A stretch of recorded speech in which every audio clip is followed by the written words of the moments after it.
The Sixers put a beat down on the terrible 0-6 Brooklyn Nets. Kelly Oubre had 29, Maxey had 26, VJ had 16, Grimes had 22 and 13 assists off the bench, and we beat them so bad that Kyle Lowry came into the game. Let's talk. Sixers, why won't you just lose and put me out of my misery? Why do you gotta keep doing this to me, bro? Nobody else should touch the ball right here. He shoots it from the logo. Oh, we're going to overtime! Tyrese Maxey is a god amongst men! Welcome back to Run It Back Philly, presented by Bright Medical Technology. Before I say what I want to say about this game, because there's a lot of things to say, the Sixers' performance was immaculate tonight. And if you have been struggling to have immaculate performances like you used to, you need to call Bright Medical Technology of Philadelphia, Pennsylvania. Bright Medical offers generic Viagra, Sildenafil, and Cialis Tadalafil, 30 tablets for $40 delivered to your door. This is the lowest cost in the area. All you got to do is call 215-725-MEDS. That's 215-725-6337. When you call, mention Run It Back Philly, you'll get 10% off your first month's supply. I am literally helping you get back on your game. Bright Medical Technology is Pennsylvania's largest medical supply company with products and solutions for patients from all ages, infants to seniors. A family-owned business right in the heart of Philadelphia, Pennsylvania, and they are Sixers sickos. Bright Medical takes all calls in-house, no automated call system, and speaks 9 languages. The Sixers had another immaculate performance tonight, and you could too by calling Bright Medical. Thank you to Bright Medical for sponsoring the show. Let's get down to business, man. The first thing I want to say is, it is so much fun to laugh at the other team. Guys, we haven't been able to do this for a long time. Last season, all season long, we were laughing at the Sixers. We were watching the rest of that season, which was lost right when it started, and we were the embarrassment. And it sucked. It sucked so much. And the 76ers in 2025, without Joel Embiid and Paul George, just beat a really, really bad team convincingly, but beat them so bad that Janai Broome got his first NBA bucket. 40-year-old Kyle Lowry came into the game and hit a 3 from the corner. Michael Porter Jr. got pancaked by Janai Broome on the baseline in the fourth quarter. I mean, what else? I was laughing at these guys. We haven't been able to do that forever. It's just, I just wanted to say, it's so nice to not be the team that's being laughed at. And yeah, it's the Brooklyn Nets. I know people are going to come in the comments and be like, bro, calm down. It's the Brooklyn Nets. I know that. But last year, the 76ers were getting run off the floor by literally every team in the NBA. They lost to the tanking Brooklyn Nets last season. It's one of my highest viewed streams of all time, so thank you for that. But it wasn't fun. This is fun. This is fun to watch. Even a game against the Nets on a Sunday. This is fun to watch. Now, third quarter, still stumbled a little bit. You know what I mean? And it's a game of runs. I do think us as fans and me being a podcaster and a YouTuber, we overanalyze the game. We overanalyze every run, every possession, every player on the team, things like that. No team is just going to be perfect for a whole season. No team is going to be perfect throughout an entire game. There's going to be runs for the most part, right? But the 76ers controlled it, didn't let it get too out of hand. There was a little bit of a run in the third quarter. Actually, right when I started talking trash about how Michael Porter Jr. was abusing the rim with the amount of just nuke anvil bricks he was shooting. And then he immediately went on, scored 7 straight points for the Nets, because that's just what happens when I talk trash about a player.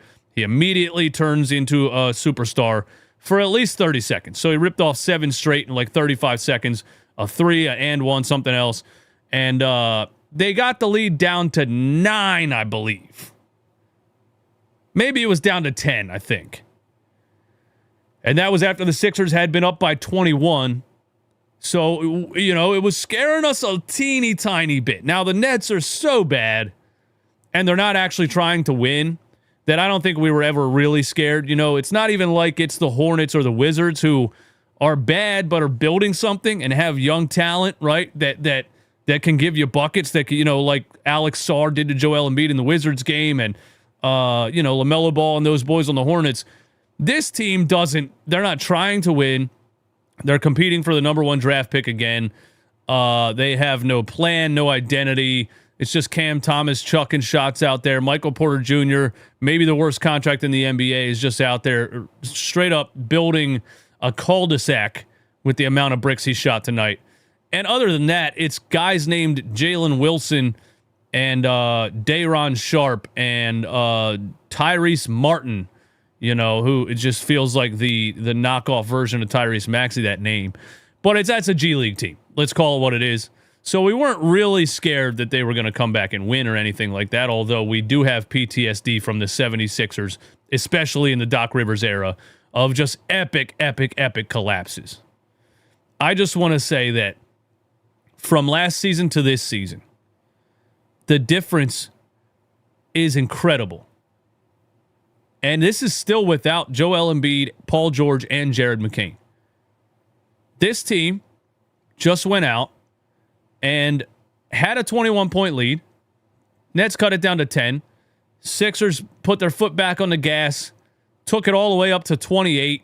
The final score was 129 to 105, so they won by 24. But it's nice to see that not only can they win without Joel right now, right? Because it just felt like they couldn't win without Joel his entire career. So we're finally at the point where we can say, oh, you want to save him to the playoffs? And go ahead, because we can win now without him, you know? And not just win, put bad teams away convincingly. And that is so refreshing from what we watched last season. Kelly Oubre had 29. For those who didn't watch the game, Kelly had 22 in the first quarter. In the first quarter, Kelly had 22 points. Let me break it down see if I can break it down by quarter here so I can tell you what his shooting split. His shooting splits in the first quarter, he was like 9 for 10. It was ridiculous what he was doing in the first quarter. He couldn't miss. Ended the game 12 for 21. He only had 2 in the second. And then he got a couple of buckets there in the third. And then he tweaked his ankle, I think in the third quarter, went out and didn't come back. So hopefully we hear an update. But Kelly was just going nuts in the first quarter. 22 in the first quarter. That might be a career high for a quarter for Kelly Oubre. And I feel like I'm saying this every game, but every game he's just amazing right now. And I'm so happy for him. Because when we signed him, he looked great in the beginning. And then he got hit by a car. And he wasn't the same. All of last season. And last season he was forced to, you know, be a shot creator and generate offense, and that's really not his role. So last year wasn't fair. I'm just happy for Kelly Oubre to get back into what his role really is. And when he's put in the right system, on the right team, in the right role, he is incredibly valuable. And in games like this, you see it, you know? It gives you everything. His signature little floating jump shot in the lane, kind of whenever he wants to, on a shorter defender. And one finishes. He's hitting threes at a ridiculous rate this year he's a career 30% three-point shooter. He shot 57 from the field in this game. He was 3 for 9 from 3, so 33%. So that's more Kelly Oubre number than some other games, but still, Kelly Oubre is incredible this season so far. Shout out to that, and shout out to 22 first quarter points for Kelly Oubre. Quentin Grimes. Off of the bench let me bring this up here. I want to put my stats on the screen. Come on, producer. Where you at? Oh, that's the wrong thing. I'm hitting the wrong button. Here we go. I got it, guys. Sorry. One-man band over here. One-man band. Quentin Grimes had 22, 7, and 13 assists off the bench. We were in the live stream calling him Quentin Dimes.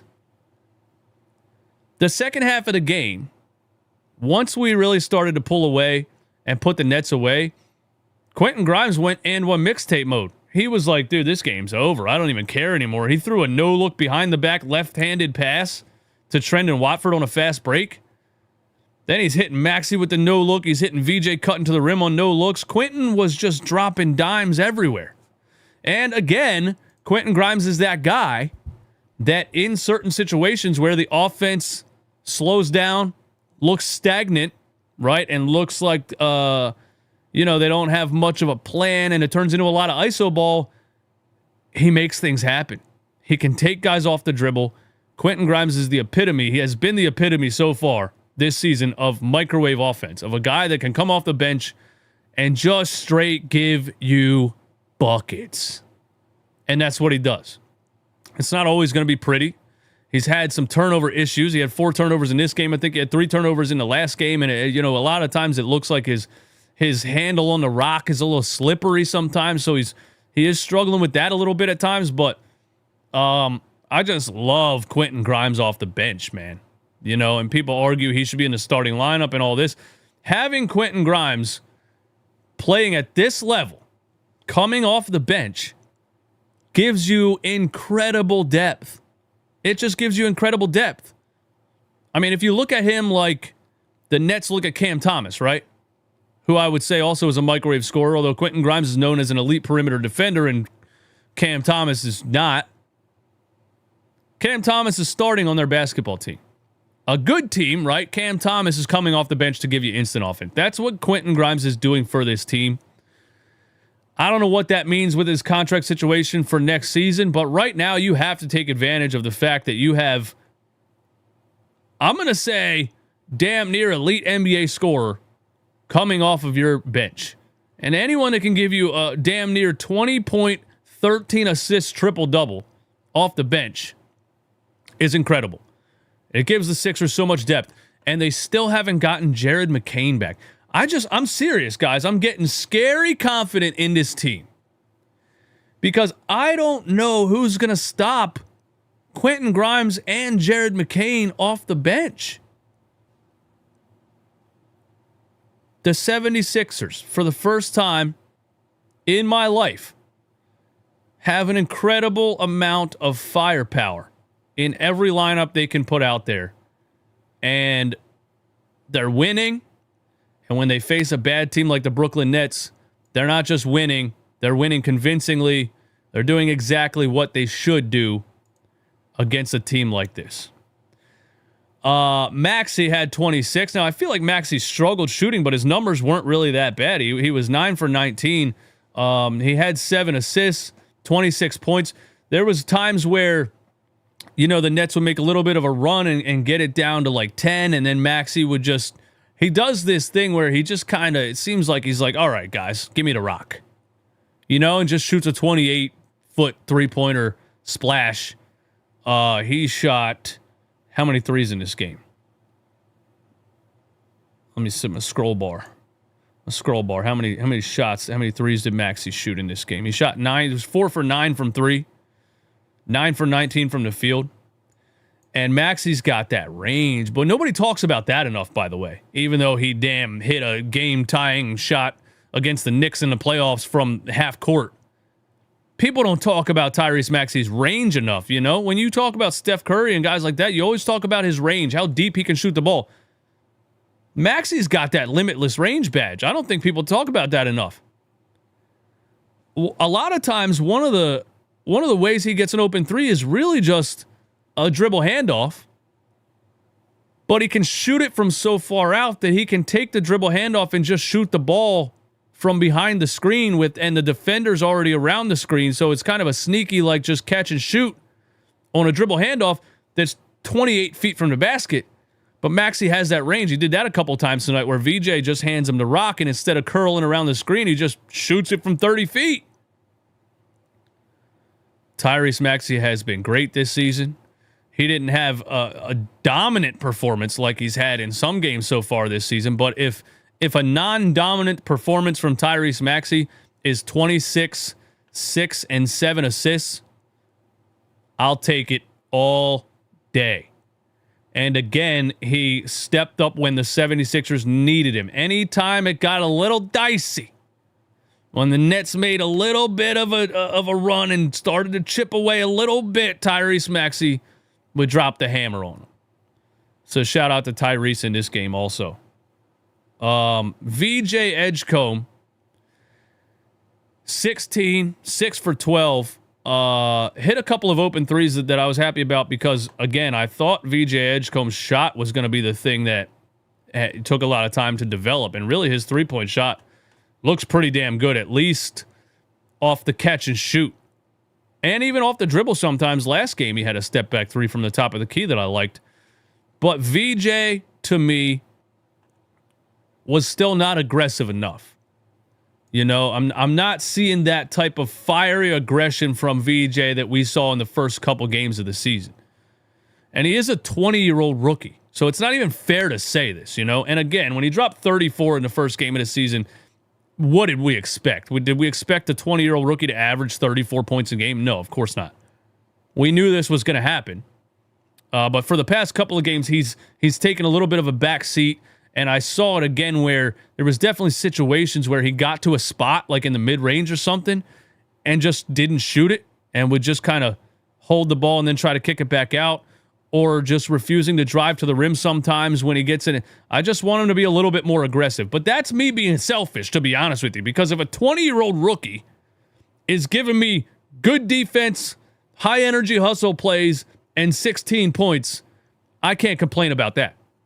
We just saw how good VJ is in those first couple of games, and we want to see him with that level of confidence more consistently.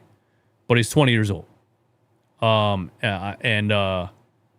gave you 16. I mean, you can't even be mad about that. He had almost a serious poster on Nick Claxton in the first half, and he's going to get one pretty soon. And this type of athleticism, again, it's super rare. It really is. You don't see guys jumping like this. Derrick Jones Jr. is the only other player in the NBA that I can think of that really jumps like this. Stephen Castle. That's it, really. We're talking like 360 through the legs dunk contest type of hops from VJ Edgecombe. And every game there's at least one time where he gets ahead of steam, takes one dribble, and tries to end somebody's career from almost the foul line. Tonight it was Nick Claxton, and he fouled him. I think he just lost the rock, actually, missed the dunk. I don't think there was a foul called on that play. There was another one where Maxey threw a very nice trailing alley-oop to VJ from a Quentin Grimes dime. I mean, these guys running a fast break together is so much fun, guys. It's so much fun to watch. It reminds me of back in the day, Allen Iverson and Andre Iguodala running the fast break. You never knew what he was about to do. He would throw it off the backboard. He would no look over his lob behind his head. And so Grimes running, dish to Maxey. Maxey catches it, lobs it up to the trailing VJ. And stupid Terrence Mann just shoved him out of the air, ruined that dunk. So we haven't gotten the highlight poster yet. But if you didn't see the missed dunk in the first half on Nick Claxton, boy, it's on its way. Somebody's getting bodied very soon by VJ Edgecombe. You thought it was just the coach's son in that one college game? RIP, by the way. Somebody's getting bodied very soon by VJ Edgecombe. There's going to be a poster that is all over NBA media by VJ. I don't think Andre Iguodala was the last guy that played for this team that had that type of athleticism.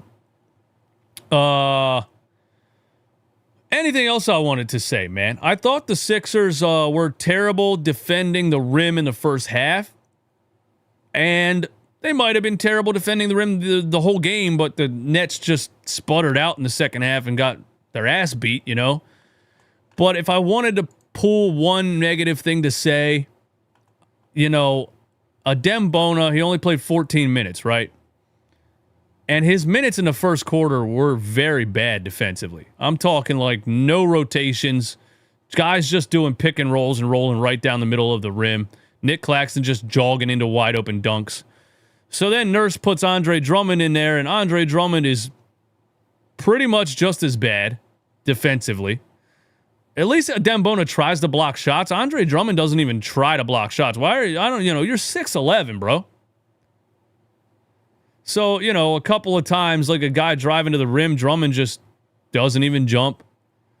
So I think the one big flaw for the Sixers right now is still interior rim defense, and it's much more evident against better teams, but it was still pretty evident in the first half of this game. So I think they need to figure that out if they want to survive, deep into the playoffs against really good NBA teams. I don't know how to figure that out. Adem Bona is such a good shot blocker. But as far as like communication and actual like basketball IQ, he's very bad. And I'm not trying to slander him at all. He hasn't been playing basketball for very long. I think he started playing basketball like 4 or 5 years ago. So he still has a lot to learn. He's second year in the league out of the second round. I don't want to talk negatively about him at all, but I do think still the 76ers interior defense is very bad. And that's something that they're going to have to figure out throughout the season. But other than that, that's really the only negative thing I could say. Now, the Brooklyn Nets got beat so bad that Janai Broome came in the game. Janai Broome, I don't know if he's an NBA player. He has a lot of offensive skill. He has a lot of fundamentals. But he's undersized for a center. He's very slow, and he can't jump higher than George Niang. So I don't know if he's an NBA player, but shout out to him for getting in the game and getting his first points as a 76er. He missed his first one was like a point blank layup that he missed, got the rebound, missed again, so it wasn't look great. Then he got one. Then he got a three from the corner that he missed, but happy to see Janai Broome get his first NBA points. Absolutely embarrassing for the Brooklyn Nets for that to happen to you, especially when you're Michael Porter Jr. and you're still out there in the fourth quarter. You're on a $200 million contract? And you're out there in the fourth quarter? And then Janai Broome gets him under the rim, one power dribble, and knocks him out of his way. I mean, Michael Porter Jr. got pancaked by Janai Broome. Bro. I did want to say on the live stream, though, that is one of the best jobs in the world. Being an overpaid NBA player on a terrible team, right? Because you're just basically hooping at the rec every night. This team's terrible. We're not even trying to win. So you're making millions of dollars, and you're like, hey, I'll be back. I got to go hoop real quick. I got to go hoop for a couple hours, and then I'll come home. You know what I mean? So he is living the life. But he got bodied by Janai Broome. Michael Porter was so bad in this game, dude. He shot so many bricks. I just want to roast the Nets for a little while, man. Michael Porter Jr. was 7 for 23 from the field. 1 for 12 from 3. 1 for 12 from 3. And he kept chucking. And it felt like every time he shot the ball, it hit the rim even harder. I could hear it on the broadcast. It was like, dong. Michael Porter's not really having a bad season. He's averaging 22, 50% from the field, 41 from 3. But this game, he was downright atrocious. That was fun. And then, you got Michael Porter Jr. getting pancaked by Janai Broome. You got Quentin Grimes out here throwing behind the back no-look passes like he's on an and one mixtape highlight thing because he's just toying around. You got Nick Claxton scoring points and doing celebrations down by 20 points. I mean, you got Cam Thomas flopping around like Trae Young the whole game, throwing his head back, diving on the floor. Embarrassing. Just in a team full of embarrassing players. And then Nick Nurse says, You thought I was going to have sympathy for you? You thought I was going to take it easy? You thought I wasn't going to try to embarrass you even more than I already have? Inserts Kyle Lowry into the NBA basketball game in 2025. I don't know if you've seen Kyle Lowry lately, but he looks like he's been on a cheesecake diet for the last 2 years. This guy is built like Rick Ross. He did not plan on playing basketball this season. Nick Nurse put him in the basketball game. And Kyle Lowry catches the ball in the corner and hits the dagger 3 on the Brooklyn Nets to put the 76ers up by 28. You are such a terrible, embarrassing basketball team that Kyle Lowry spent the whole season getting fat on purpose, and he put the dagger in you in the fourth quarter. Oh my God. Delete the Brooklyn Nets forever.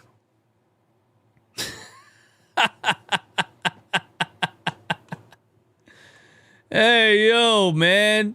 That was such a fun game to watch. I have not had this much fun watching the 76ers in such a long time. I know everybody was always like, all you do is talk shit on the Sixers. Why are you so negative all the time? Because it sucked, bro. It wasn't fun to watch. It sucked. Now you understand. I'm positive when the team is fun to watch. It's not that hard to figure out. Mufasa Sports Club, my man. Thank you for the super chat. Watford passing is underrated. Him and Barlow will help at the 4-by committee. We only getting deeper and better with Paul George and McCain coming back. Go Sixers! Thank you for the super chat, my man. Yeah, Trendon Watford's coming along, man. I like that you brought him up. I didn't talk about Trendon Watford. He's been back now for a couple games. This was his former team. He did play for the Brooklyn Nets for a couple of years. And I always thought Trendon Watford was pretty damn good, man. He's a really good utility guy. He's got good size, and he can kind of do a little bit of everything on the floor, right? He can shoot the ball a little bit. He can hustle for boards. He can get to a spot on the floor against certain matchups. He can pass the rock. Like you said, his passing is underrated. So another great pickup by Daryl Morey for a lot of reasons, but one of the big reasons is because he's another plug-and-play guy. They have so many guys that are willing playmakers that you can put them in any lineup. They're either gonna, try to create a shot when nobody can, or they're gonna pass the rock to the open man. Yeah, guys like Trendon Watford look like, he's gonna fit right in, man. And I like Dominic Barlow too, man. I like a lot of players on this team. I've probably said it a lot of times already, but Daryl Morey did a great job, man. He did a great job, dude. I didn't know you could turn around a roster this fast in one off season. And he said, man, the Reggie Jackson, Eric Gordon, Kyle Lowry lineups ain't going to work again next season. The fans hate me right now. DJ Eastwood won't shut the fuck up about me on YouTube. I got to get younger. I got to get young guys, and I got to get versatile wings. And he went and got Jabari Walker, Dominic Barlow, Trendon Watford. Yeah, he did exactly what, it shouldn't have taken him 3 years to get versatile wings, but he got some of them, and it's looking good so far. And Barlow's still out with the elbow laceration, so we'll see, when Barlow comes back. He had stitches in his elbow. Shout out to Chris Lowry with the $20 super chat. Thank you so much for the support, my guy. His new name is VJ Catch a Body. He's gonna dunk on somebody. He's gonna dunk on somebody real soon, man. Real soon, man. If anybody feels up to call in the Discord on a Sunday, the link is pinned at the top of the chat. If not, I'll just hang out and talk to the chat for a couple minutes here. Not a whole lot more to say about this game. Honestly, surprised I was able to talk for 33 minutes about the Sixers laying a smackdown on one of the worst basketball teams I've ever seen. Jarrett Newsom, my man. And shout out to the members of the channel. I see you. We got brand new emotes in the chat. Drop my brand new emotes, man. What happens when Paul George gets back? I'm not sure, man. I don't know. I said, I think last post game that I think Paul George should come off the bench when he first comes back because he's coming off of an injury. He's probably going to be on a minutes restriction. Somebody said that's insane to think Paul George would come off the bench, but I'm not saying come off the bench permanently. I'm just saying that, you know, him coming off of an injury, I think he's going to come off the bench. And again, I'm not worried about it because Paul George is also a plug-and-play guy. When he's healthy, 2 years ago for the Clippers, he was the best catch-and-shoot three-point shooter in the NBA at 45.4%. Yeah, I know that number to the exact decimal. He's a guy that can create a shot. He's still a very good perimeter defender. And Paul George's playmaking and willingness to pass the rock is also not talked about enough. So to be honest with you, the 76ers have a bunch of versatile wings, and Paul George is another versatile wing. I think the good thing about Paul George is that he's an unselfish basketball player. So it's not a guy that's going to come in and they're going to feel like, oh, shit, we got to get Paul George the rock. You know, and he's going to take a bunch of dumb shots to try to get his numbers up. Right? He's not that. He is an unselfish basketball player. I question his heart and his effort level a lot of times. You know, I think being out for a month with a sprained pinky on your non-shooting hand is embarrassingly soft. You know, he's not exactly Kobe Bryant when it comes to heart, but he is valuable. Is he worth $50 million a year? I don't think so, but that's just something we have to deal with. You know what I'm saying? How Eagles moved to number 1 in the NFC on our day off. Yeah, shout out to the Birds, man. Dave on, thank you for the super chat. Can we talk about VJ's three-point shot? I don't think this pre-draft... Yeah, I think that's the first thing I said about VJ in this stream. I don't know if you were here earlier in the stream, but his three-point shot has looked great. You know, he had 2 catch-and-shoot ones in this game, one down in the fourth quarter, I believe. He had a big one in the fourth quarter last game against the Celtics off of a Joel Embiid pass out of a double team that was huge in the clutch that helped us come back and almost win that game. He had an ISO step-back 3 in Derek White's grill in the Celtics game. VJ Edgecombe's three-point shot has been a pleasant surprise so far because I thought that's the one thing that was going to take time. I knew he had athleticism. I didn't know he had as much dribble creation to get into the lane and things like that like he does. And again, he hasn't been as aggressive as he was the first couple games, so I'd like to see him get back to, you know, shooting the rock at least 10, 15 times. He only shot the ball in this game 12 times. But I feel like he had some opportunities that he passed up in this game, and I've been seeing that from him a little bit. Where'd you get your hat from? I got this from Lids, Lidz, in the Hershey outlets. This is how VJ was shooting in the Bahamas. This hat is on 47brand.com if you want it. It is on 47brand.com. This is how VJ was shooting in Bahamas, so I'm not shocked. I was more confused why he didn't shoot better at Baylor. If PG... We'll see, man. You know, they have a lot to figure out. They have a lot to figure out. Papa Grass, what's up, man? Thank you for being a member of the channel.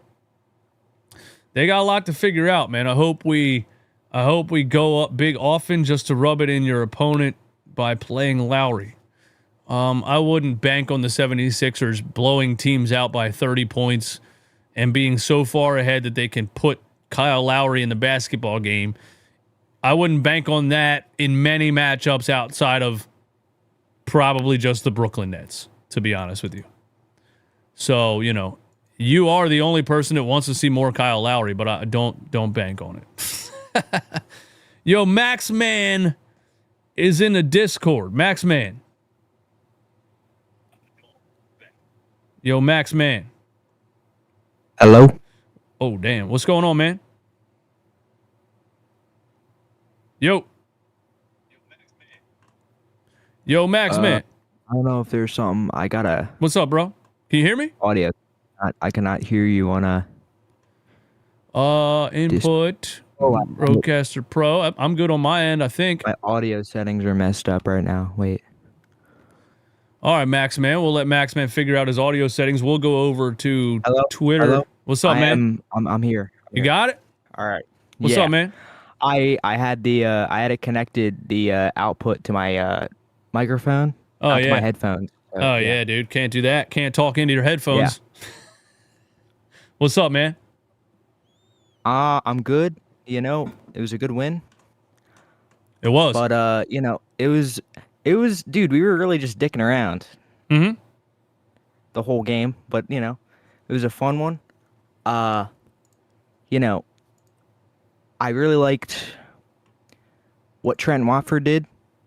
Yeah. In the game, coming back. And I like the pace that we're at. And also Kyle Lowry, he might be the greatest player of all time. I think so too, man. I think Kyle Lowry's a GOAT, man. I think Kyle Lowry's the answer to all of our problems. We need to start Kyle Lowry. Yep. Oh yeah. Everyone truly misses when, you know, the GOAT of all coaches, Nick Nurse, would put Kyle Lowry in for 35 minutes. Oh, absolutely, dude. Last season was so much fun to watch, man, and it was all because of Kyle Lowry. And yeah, we do miss it, dude. I completely agree. So seeing him back out there tonight was it was a breath of fresh air, man. So happy to see Kyle Lowry on the floor, man. We need Kyle Lowry and Eric Gordon minutes now. I think we do too. That's the tandem. That's the two-man tandem that we need, man. Yo, Max, what else you got for me, bro? I think we're gonna be scary once we get Jared back. Because I don't know. I don't think Quentin Grimes can drop like 14 dimes every game. I don't think he's not really in the system. He's not really that much of a playmaker. But we were against the Brooklyn Nets, so yep. I think once we get Jared back, we could have him run point guard on the bench, point guard or shooting guard, because you know, combo guard. You know, so it's gonna be very versatile. Justin Edwards, I didn't know he had that much hops in him. Yeah, he had an alley-oop finish over there, man. Yeah, in the fourth quarter. Yeah, shout out to Justin Edwards, man. Yeah, I agree on the Jared McCain take, man. Yo, Max. And yeah. No, go ahead, man. What you got? I think Janai Broome could be decent. He could be a decent rotational player if he kind of... I'm going to hang up and answer that one, Max. Thank you so much for calling the show. I got to keep it rolling, my man. I appreciate you calling. All right. Shout out to Max Man in the Discord. Yeah, we're gonna go with. I'm gonna go personally with a no on the Janai Broome being a rotational player. I'm not seeing it defensively. It was nice for him to get his first bucket, but I think if Janai Broome gets in legitimate NBA minutes, he's gonna get just smoked on the defensive end. He can't jump. He's undersized. He's too slow. You know, I don't know. I don't believe. I didn't believe in Janai Broome when they drafted him. I just don't think he's an NBA player, and I'm not trying to be ultra negative on the guy or anything, but that's how I feel about it. Yo, Bryant on the Discord. Yo, Bryant. Bryant on the Discord going once. Bryant on the Discord. All right, man. I don't know what's going on with the Discord tonight. Maybe it's not a Discord night. Let's go over to the reporters on Twitter, see what's up with Kelly Oubre, because he tweaked his ankle there in like the third quarter. Kelly Oubre tweaked his ankle and was cleared to return, but Nick Nurse didn't need to bring him back. So it wasn't as bad as everybody thought it was. There was people in my live chat talking about Achilles tear. Somebody said Kelly Oubre is out for the season in all caps. I'm going to go back and find who that was and probably block him from the channel, because just don't put stuff like that in my chat. It's stupid and ridiculous. It was a tweaked ankle, and he was cleared to return. So it's all good for Kelly Oubre. He was having an incredible first quarter. And 29 for Kelly Oubre is huge, and the first quarter was wild. What else we got from Sixers reporters here, man? Chicago is the game to watch this week. Chicago Bulls undefeated. Did they play tonight? The Bulls play tonight. Let's go back to scores here. The Chicago Bulls were 5-0. They are losing to the Knicks currently. Oh, they lost to the Knicks 128-116. So the Chicago Bulls get their first L of the season. 128-116 to the Knicks, and they play the 76ers on Tuesday night at 8 o'clock. And I'm telling you right now, Amazon Prime, you need to pick up this game. I don't know what game you got going on Tuesday night, but the 5-1 76ers versus the 5-1 Chicago Bulls is the game that you should have on Amazon Prime. And yeah, that's going to show us a lot. The Bulls have been really good this season. Josh Giddey has been lights out as a point guard. 2 games ago, he had 32-point triple-double. So the Bulls are, the biggest test for the 76ers so far this season. I would agree with that, and I'm looking forward to that matchup. We got Ciaran on the Discord. Let's see if we can get a Discord call in here, man. Yo.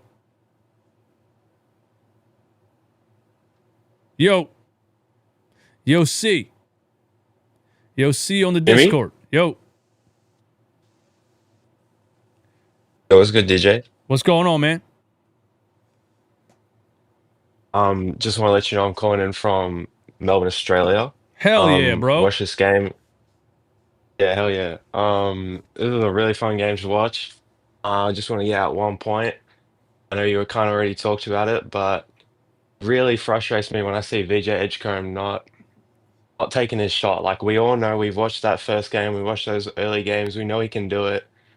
I just feel like he gets a little bit too shy, and I know that he's 20, but I feel like he can do it, so that's why it really frustrates me. Oh, yeah. I called it out a couple of games now. Yeah, he definitely, he was so confident in that first game. I don't know what it was. I don't know what happened pregame or something, but yeah, he's reverted a little bit to second-guessing himself. Even in this game, he got to a spot one time, and I was yelling, shoot the ball. And then he hit Grimes for an open 3, which ended up being the right play. But he's gotten to some spots and just kind of refused to shoot it, where I feel like the first game he was just letting it fly, So it is what it is, man. It's a chemistry thing. He's 20 years old. Joel Embiid in and out of the lineup. He's just trying to find out his role, and he's, I agree, though. He's being a little too hesitant. I want to see him be more aggressive, but I can't complain too much, man. If a rookie's giving me 16 points and good defense, I'm happy with it either way. Yeah, hell yeah. Well, that's all I wanted to say. I love the channel. Go Sixers. Hey, man, shout out to you, bro. Shout out to callers from Australia. And I was asking the chat in the live stream, where everyone from other countries, man. We had people from Ghana. We had people from the Philippines. We had people down in Australia. It's amazing how worldwide this show has become. What else we got? The Sixers woke up after a blah first quarter. Didn't take much from there. The Nets are executing Joe Tsai's strategy quite well, which is losing on purpose. So the Nets are, trying to get back to the top of the draft. Just before I get out of here, I want to say this again, I think. Imagine being a Brooklyn Nets fan. It must be so disheartening and frustrating. Because not that us 76ers fans have had the easiest road since the process, right? I mean, we got to the top of the draft 4 times in 5 years. And Jahlil Okafor, Ben Simmons, and Markelle Fultz. I mean, that's embarrassing. Got Joel Embiid out of it. Failed to put a winning team around Joel Embiid his entire career.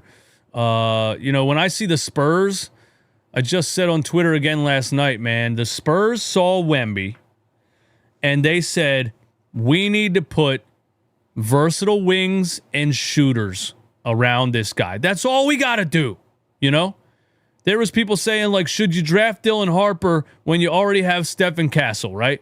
And there was people like, what about De'Aaron Fox? It's too many guards. No, they were like, no, bro.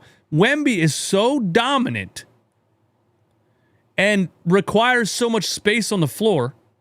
We need to put shooters, guys who can dribble and shoot around him. And they did it in year 2. And the Spurs, damn, one of the best NBA teams right now. And Wembanyama is on pace to have MVP, Defensive Player of the Year, Most Improved Player of the Year. And it's all because the Spurs saw how dominant he is, and they knew that if we put shooters around him and space the floor and let him go to work, we will dominate. That's all the 76ers had to do from the very beginning with Joel Embiid. And they failed so many times at something that I think is so obvious. And then they were like, well, maybe we should put a second center on the floor. Let's sign Al Horford. And then let's sign Tobias Harris, who refuses to shoot, who shoots only like 3 threes a game at the NBA average and is softer than Paul George probably. And let's draft a 6'11 point guard who won't shoot the ball and stuff the paint up even more. Yeah, great idea. Looking back, it's just so bad. And the Spurs were like, let's just put shooters around Wemby, dude. It's not hard. Anyway, I wanted to roast the Brooklyn Nets because I was saying, it's been frustrating being a 76ers fan, right? But we only tanked one time. I mean, like 2 years in a row, really. But that was it, right? We got our player Joel Embiid, and we've been competitive for years, and we've been trying to win for years now, right? The Brooklyn Nets tanked, built a solid young team, traded all of it for Paul Pierce and Kevin Garnett way past their prime, traded every first-round pick they had for the next 10 years to the Boston Celtics, ruined their team again, had to get out of that situation, tanked again, built another nice young team, with the Karis LeVert and Jared Allen and all those guys, D'Angelo Russell, signed Kevin Garnett, Kyrie Irving, and then traded all of their young core and their next 7 first-round picks for James Harden. That didn't work. Tanked again. And now, how many years later, they're still tanking? What a ridiculously run franchise.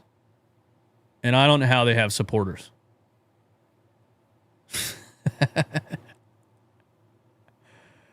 That's all I got to say, man. Thank you guys so much for hanging out. Again, I'm shocked that I even had enough to say about this game to make this a 51-minute show. Thank you for calling the show and keeping the show going. Thank you for being active in the chat and keeping the show going. It was really just a blowout. The 76ers, started slow, sputtered a little bit in the third, but never let it get out of hand, and then put the foot on the gas and put the Brooklyn Nets away. Got to be happy with the fact that this team can win a game convincingly against a bad team, because it's been so many years where they just didn't do that. And last year they couldn't beat any team in the league, even the worst teams that were trying to win on purpose. What else was I going to say? Yeah. The Bulls game on Tuesday is the biggest test they've had so far. They've competed with the Celtics, but the Celtics don't have Tatum right now, But I'm looking forward to the Bulls game, man. Thank you guys so much for hanging out once again.